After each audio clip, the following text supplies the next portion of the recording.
क्या हाल है मेरे चैंपियंस, एकदम मजा आ रहा है कि नहीं मजा आ रहा है। चलो बच्चा, आप सबको पता है कि सीबीएसई ने अपना सैंपल पर जारी कर दिया है और इसी बीच हम लोग सैंपल वर्क का एनालाइज करेंगे और इस वीडियो में आपको हर एक क्वेश्चन का आपको आंसर मिल जाएगा कि क्या सैंपल में कुछ चेंज आया है, क्या हमारे पेपर में कुछ चेंज आएगा। और सबसे प्यारा क्वेश्चन जो आप पूछते हैं कि क्या भैया इस बार मैथ का पेपर आसान आएगा या फिर मैथ का पेपर टफ आएगा, ये सारा कुछ हमको सैंपल पर देख के समझ आ जाता है। चलो बच्चा लोग शुरू करते हैं सैंपल वर्क का एनालाइजिंग। हमको पता है कि आप अभी तक सारा चैप्टर नहीं पढ़े हैं, लेकिन इतना तो है क्लियर कि आप रियल नंबर पढ़ लिए होंगे, आप अरिथमेटिक प्रोग्रेशन पढ़ लिए होंगे, आप पोलिनोमियल पढ़ चुके होंगे, आप क्वाड्रेटिक इक्वेशन पढ़ चुके होंगे, कोऑर्डिनेट ज्योमेट्री पढ़ लिए होंगे, बहुत सारे लड़के ट्रायंगल पढ़ लिए होते हैं, ट्रिग्नोमेट्री पढ़ लिए होते हैं। जो चैप्टर आपने पढ़ा है बाबू उस सब क्वेश्चन का हम लोग डिस्कस करेंगे और बाबू डिस्कस करके जानेंगे कि इस चैप्टर में से कैसा क्वेश्चन पूछा जा रहा है। और भैया एक बात याद रखना कि सैंपल पर जैसा ही हमारा क्वेश्चन आता है, देखो पिछले साल क्या हुआ, पिछले साल जैसा सैंपल पर था और पिछले साल सैंपल देख के समझ आ रहा था कि पेपर इस बार हार्ड आएगा, टफ आएगा, पिछला पेपर टफ आया था। और इस बार सैंपल को देख करके आप कैसे एनालाइज करेंगे, क्या करेंगे, सब कुछ क्लियर हो जाएगा।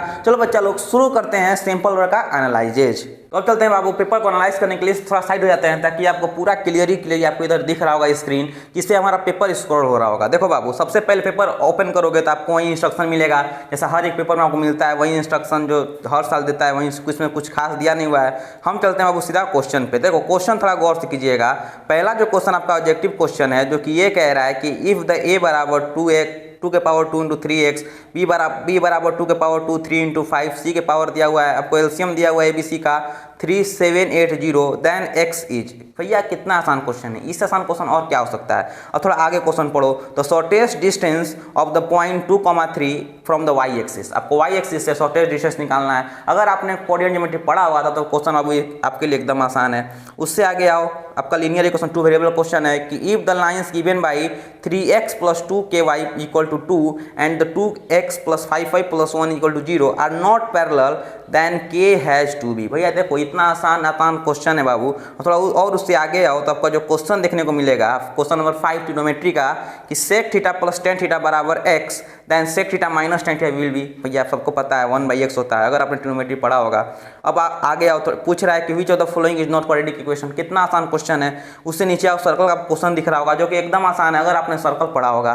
कोई बात नहीं है बाबू, अगर आपने नहीं पढ़ा तो कोई बात नहीं, उसको आगे सोल्व करो। ट्रिग्नोमेट्री क्वेश्चन नंबर 9 देखो कि इफ 2 sin 5kx बराबर √3 then find the value of x। भैया कितना आसान क्वेश्चन है, इससे आसान क्वेश्चन और क्या हो सकता है। फिर आपको दिया हुआ कि sum of 2 number is 1 to 15 and the HCF is 81 then the possible pair of such number are. तो आपको बताना है कि ऐसे नंबर का पॉसिबल पेयर क्या हो सकता है। भैया ये भी एकदम आसान क्वेश्चन है।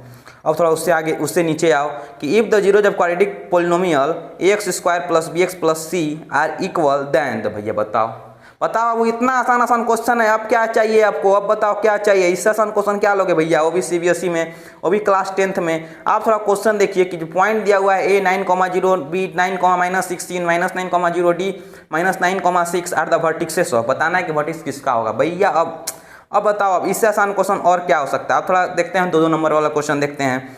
आप देखो आपको दिया हुआ है एक एपी, ठीक है, क्वेश्चन नंबर 21 का ए देखो कि एक एपी दिया हुआ है 8, 10, 12 है 16 टर्म, उसके पास 60 टर्म है टोटल। फाइंड करना है सम ऑफ द लास्ट 10 टर्म, पीछे से आपको 10 टर्म का फाइंड करना है। डायरेक्ट फार्मूला पे रख दो, यानी ये क्वेश्चन हमारा डायरेक्ट फार्मूला पे आ गया।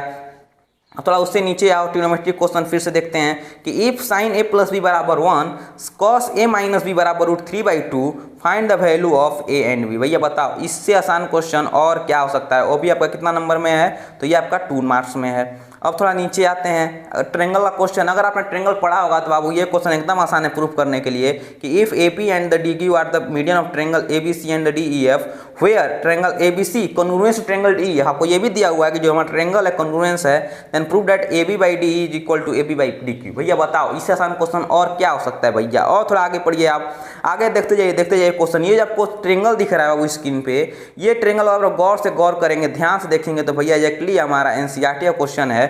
ये भी क्वेश्चन हमारा एकदम आसान होता है। इसमें क्या दिया हुआ है कि एक triangle ABC draw buying circle of radius 4 centimetre. इसमें सर्कल दिया हुआ है 4 सेंटीमीटर का दिया हुआ है और आपको बोल रहा है फाइंड करने के लिए कहाँ दिया, length of the AB and AC। देखो इसमें एक सर्कल दिया हुआ है, इसका रेडियस दिया हुआ है 4 सेंटीमीटर और आपको साइड दिया हुआ है कि DB का हमारा लेंथ है 10 सेंटीमीटर और DC का लेंथ है 8 सेंटीमीटर। तो आपको फाइंड करना है लेंथ किसका, AB का एंड AC का। भैया बताओ अब बताओ अब क्या लोगे भैया, इससे आसान आसान क्वेश्चन और क्या आ सकता है। ये देखो अब 3 नंबर में आते हैं और 3 मार्क्स हम लोग देखते हैं कि जैसे ही क्वेश्चन नंबर 26 है एग्जैक्टली एनसीईआरटी क्वेश्चन है।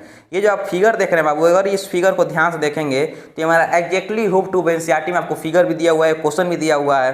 अब थोड़ा और नीचे आते हैं और नीचे आके देखते हैं क्वेश्चन नंबर 28, जिसमें दिया हुआ है कि find the zeros of quadratic polynomial. आपको एक पोलिनोमियल दिया है, उसका जीरोज फाइंड करना है और उसी के साथ verify relation between zeros and coefficient of polynomial.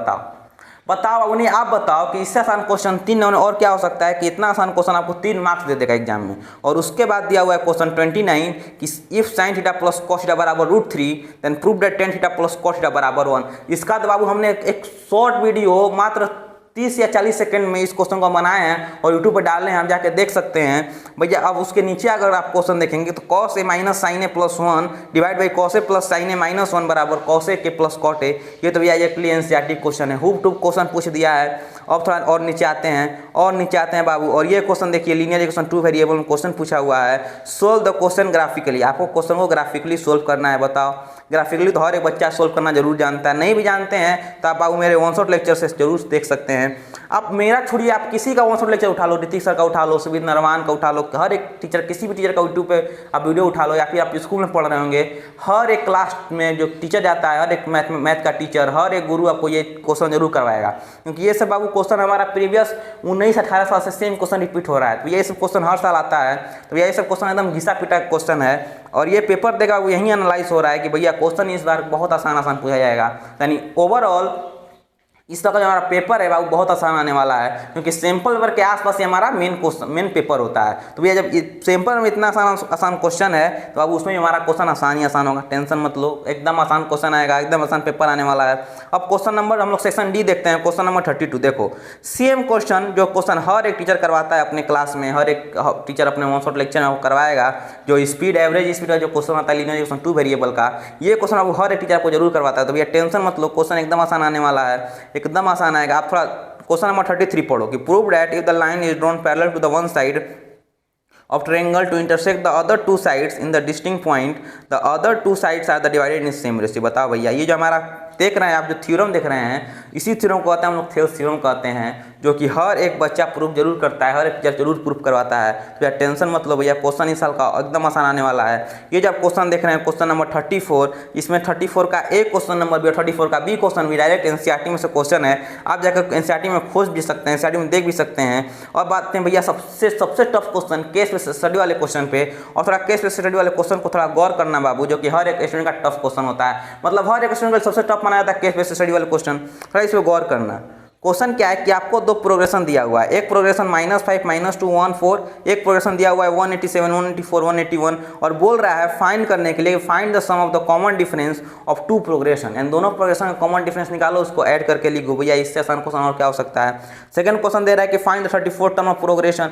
भैया इससे आसान क्वेश्चन और क्या हो सकता है। पूरा क्वेश्चन पढ़िए बाबू, पूरा क्वेश्चन पढ़िए, आप हर एक क्वेश्चन को देख सकते हैं। और अगर जिस बच्चा को ये सैंपल पर डाउनलोड करना है, देखना है, उसका लिंक अब इसके डिस्क्रिप्शन में अब हम जरूर डाल देंगे, वहाँ से आप इस सैंपल पर को देख सकते हैं। लेकिन भैया सैंपल पर को देख करके यही समझ में आ रहा है कि भैया इस का क्वेश्चन जो है एकदम आसान आने वाला है। और बात रहा चेंजेस का, तो भैया इस पर कुछ चेंज नहीं किया हुआ है। जिस तरीका से 18-19 साल से जो हमारा पेपर बन रहा था, सेम पैटर्न पे पेपर बनेगा, सेम सीक्वेंस में क्वेश्चन बनेगा, हमारा सेम पैटर्न ऑफ क्वेश्चंस हैं, कुछ चेंज नहीं है। हाँ लेकिन ये जरूर है कि इस बार का जो सैंपल पेपर है वो हमारा बहुत आसान सैंपल पेपर है। पिछला का सैंपल पेपर हार्ड था तो पेपर भी हमारा टफ आया था। इस का पेपर ही जब सैंपल पेपर आसान है तो भैया पेपर पक्का आसान आने वाला है। तो भैया मौज करो, मस्ती से पढ़ो, जो भी एकदम आनंद से पढ़ो। और आपको जितने भी वन शॉट लेक्चर चाहिए भैया आप कमेंट मैसेज कर सकते हैं, आपको हर एक टॉपिक पे, हर एक चैप्टर पे वन शॉट लेक्चर जरूर मिल जाएगा। उसके बाद देख लेना, ये सब सारा क्वेश्चन आपसे चुटकी में उड़ा दोगे, समझे कि नहीं समझे। ठीक बाबू, आपसे मिलते हैं नेक्स्ट वीडियो में, नेक्स्ट लेक्चर में। तब तक के लिए धन्यवाद, जिससे धन्यवाद, मन से पढ़ो। और हाँ, सैंपल वर्क देख करके आपको एक चीज पता चल गया कि एनसीईआरटी हमारा कितना इंपॉर्टेंट है। तो ये एनसीईआरटी को सबसे पहले बनाओ, किसी दूसरे टीचर का डीवी बनाओ या फिर प्रैक्टिस करो, क्वेश्चन छोड़ो, सब चीज़ छोड़ करके सबसे पहले आप एनसीईआरटी बनाओ। और आरडी से हमारे सवाल सबको आगे साइड कर दो, सबसे पहले एनसीईआरटी बनाओ। और एनसीईआरटी बनाने के बाद ही आप दूसरे किताब पे जाओ, क्योंकि भैया आप क्वेश्चन देख करके आपको एनालाइज हो गया है कि 60% क्वेश्चन हमारा एग्जैक्टली एनसीईआरटी में से ही आया हुआ है। तो भैया आप एनसीईआरटी बनाना आपके लिए बहुत जरूरी है, बहुत कंपलसरी है। ठीक है, वो आपसे मिलते हैं नेक्स्ट लेक्चर में, नेक्स्ट वीडियो में। तक के लिए धन्यवाद।